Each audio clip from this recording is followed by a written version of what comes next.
Back at North Wilkesboro Speedway in North Wilkesboro, North Carolina, there is the leader, car number 79, Roger Hill out of Westfield, North Carolina. His best finish here, a third, coming 3 years ago, back in 1993. Said he hadn't won a pole, Benny, in 8 or 9 years. It's been that long. Not only said on the poles, this is going to be my year, though. I'm turning it around here in 1996. It sure looks like he's got me convinced by how he's driven away from the rest of the competitors. There's Chris Fleming, Frank Fleming's brother in the 16 car that's about to go lap down to the Hill automobile and does. And look what a lead he has on second place. Almost a straightaway for that battle, but for second spot is Middleton on the inside of Shepard. Shepard's car slips a little bit, but has a lot of horsepower coming off the turn. Oh, we got 40 spun and the caution flag is out. Brad Robbins loops coming off turn 4. Brad Robbins, 32 years of age, out of Winston-Salem, is a regular at Bowman Gray Stadium. That will bring out the first caution flag. Brad's 4th year in modified racing, ran the full season last year at Bowman Gray. His Chevy Beretta, having looped it around, doesn't look like he hit much. See if we can see what might have happened to Brad. Comes off the corner, and what happened to is he had too much horsepower for the traction out in the rear tires. And around he goes. Comes to a stop.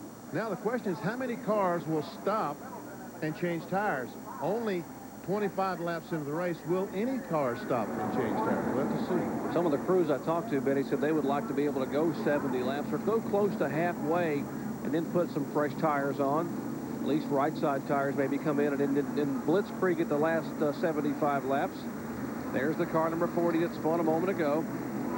If you remember our race here a year ago when Brad Robbins was running 5th with 5 laps to go and spun the car, I said, I don't want to make that mistake today. I want to be nice and smooth and son of a gun if he isn't the first one to bring out the caution. There's another angle from our speed shot at the start-finish line.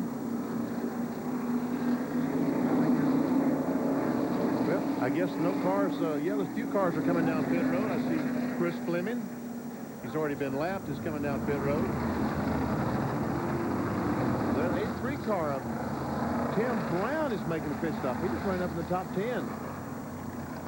Here he comes down 35 miles an hour, the speed on pit road. And as you said, only 2 tires per position being allowed. Here's the 6th car in. That is Tim Dwiggins out of Kernersville. Let's see, they've got the right side up on Brown's car. There's the Dwiggins automobile you were talking about. They're jacking up the rear of his car. I guess they're changing the chassis. The adjustments for chassis is on the shock absorber. What's going on with Tim Brown, Phil Weber? Well, he's heading back to the track right now. He had called in, complained about a loose condition, so they went to work on the right side there, and he's returned to the track. We'll try and get an update, get it up to you.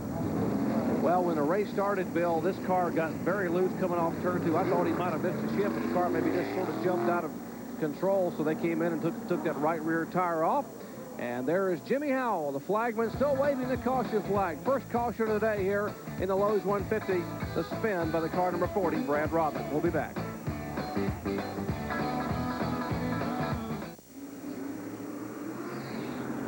Back in the Wilkesboro Speedway, still into the first caution flag today. The Pontiac safety car now pulling away as we have 26 laps complete out of 150, which will comprise this event. NASCAR Lowe's Home Improvement Warehouse 150. Roger Hill has been our pole sitter, and he's led every single lap thus far, pulling away very comfortably, but now with the caution, they are all bunched up. Yeah, this is a tough break for Hill because that allows all the competitors to catch up. And let's see if they'll be able to do something with it once they're caught up. Billy Wilson, the black car, the third-place car, is taking a look. On the inside of Ron Shepard. Ooh, Shepard smoked the tires a little bit there. Oh, he blew it up. Oh, the 2-car on Shepard looks like it's lost an engine. That's a tough break. That young man won 4 times last year, winning the track championship. You see that debris coming off from the side of the car, and they're going to put out the caution immediately, concerned about there maybe being some oil or fluid on the racetrack. NASCAR's primary concern in all their series is safety. Well, the engine erupted. Jimmy Howell grabbed the caution flag, and I'm sure you heard from Wayne Alton, who was a NASCAR official in charge of this event today. There is Shepard. What a tough break for the young man. Just moved to North Carolina 6 months ago. And this car is owned by the Zacharias family, still out of New York. Shepherd, the 1995 track champion at Tioga Speedway. Used to be the old Shangri-La Speedway up in Owego, New York. Down here trying to further his racing career. Owns his own machine shop. Also has a fabricating business, and apparently something wrong in the engine compartment. But he had a great run going here in the early laps.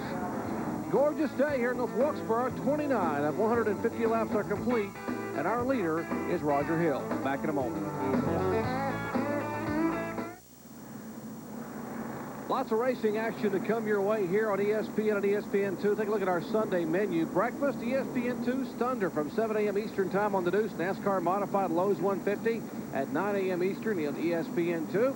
What follows breakfast? Well, Benny can tell you that's brunch. Very quickly, NASCAR Winston Cup North Wilkesboro qualifying. I'll take Terry Labonte in that one. 11 a.m. Eastern time, ESPN2. RPM today, Kenny Mayne and Company, bringing you up to date on everything that's happening in motorsports. Noon Eastern time. Of course, lunch coming up next. And how about NASCAR today? 12:30 p.m. Dave Despain will be here. Simulcast on the Deuce at ESPN Classic. Then our live flag-to-flag coverage. The First Union 400. Bob Jacobs will be sitting here hosting that show at 1 p.m. Eastern time. And then Sunday dinner, RPM tonight, 8 p.m. Eastern. Listen, folks, this show could come on a little earlier. Kenny Mayne and Company up in Bristol, Connecticut, because of the hockey playoff game. If it ends early, RPM tonight could be on as early as 7 or maybe even 7:30. Let's check in with Bill Weber. And this is Carol Dalton. And Carol, you're going to explain to us the shock travel that Benny was talking about. Okay.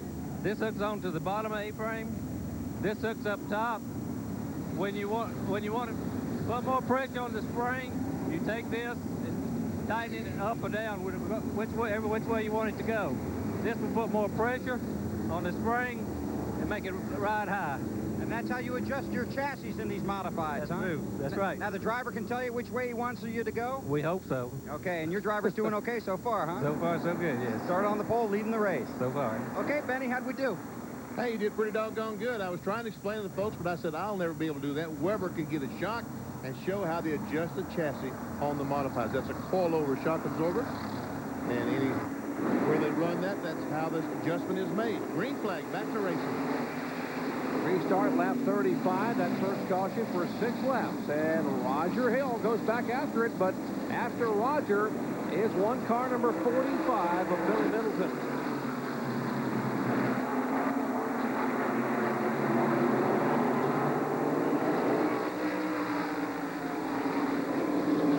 In the summer, you can tell where your favorite driver is running.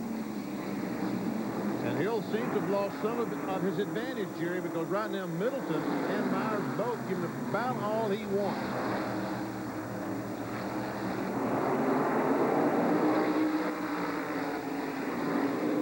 If you look at the field summary, the number in parentheses is where that driver started. You see Al Hill started 24th, has moved up to 16th. He's a former winner here. Frank Fleming on the inside of Gary Myers at 0-7. And takes that spot away. That racetrack is really getting slick out there. The drivers look like they're really feeling their way now. Middleton tries it on the outside, opens the door for Fleming, but look how Fleming losing it back in as he comes off the corner. He's on the inside of Middleton. And Fleming will take that spot away. Middleton driving an Oldsmobile Forenza. That's the 45 machine, the Kenny Stewart-owned car, now back in 3rd spot. And folks, that looks like no Oldsmobile Forenza you've ever seen. Neither does it look like one I've ever seen either. But that's what they call them, right, Jerry? That's what they call them. It's what the body style is supposed to be. Here's more problems for Tim Brown in the 83 car. He's locking up the brakes going down in the corner. Remember, he qualified 4th and came down pit road. You heard Bill Weber talk about the problems. The car was very loose when they were trying to adjust it in the pits. See, Junior Miller back in 6th spot, the orange car. And there, scoring pylon, you see the line between the 69 and 56. That's just to distinguish 5th from 6th. Make it easier to look and tell who is 5th and who is 6th. Let's check in with Bill Weber for an update on Ron Shepherd. And Ron, you're behind the wall, so's your car. What happened? Well, Bill, car kind of didn't hold up. We had an oil line break. I was hoping to be able to talk to you in about 150 laps, but a little too early. But the car ran great. Just had an oil line break. Track conditions out there for you guys. I think the track's really good, you know. My car was set up pretty good, not too tight, not too loose, so I think it was a good day. Okay, but his day ended early. Nice young man, Ron Shepard, moving down from up in the New York area down to North Carolina to try to continue this racing career. And the 40 car, Brad Robbins, was just black flagged by the NASCAR officials the last lap. Meanwhile, there's a battle with Lee Jeffers in the 7 car and Brown in the 83, and a battle for the lead. On the outside is Fleming and takes the lead. Frank Middleton is trying to go by on the outside to take over second. Frank Fleming trying to do it the hard way. Makes the move in the car 07. It's a Pontiac J2000. Folks, it's what the sheet metal is supposed to be. And right behind him is that car number 45.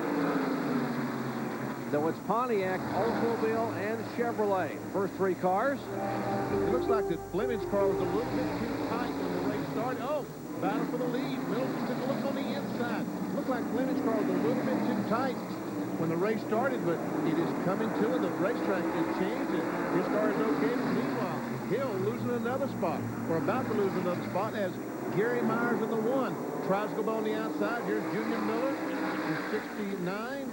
The white 54 is Jay Foley, and there's Hood and Swisher. Melvin Swisher, the yellow 56. It's a great battle. Outstanding racing here.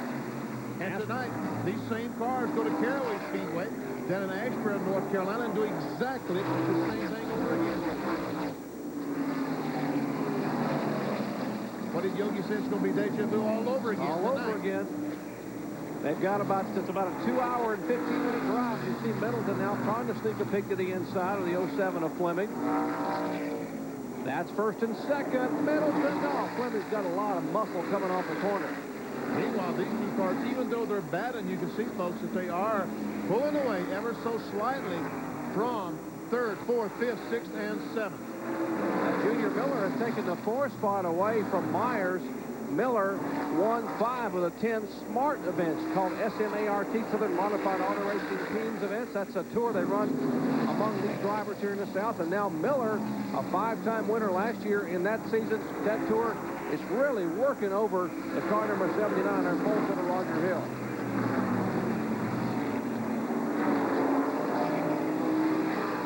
Saw that serial on Foley.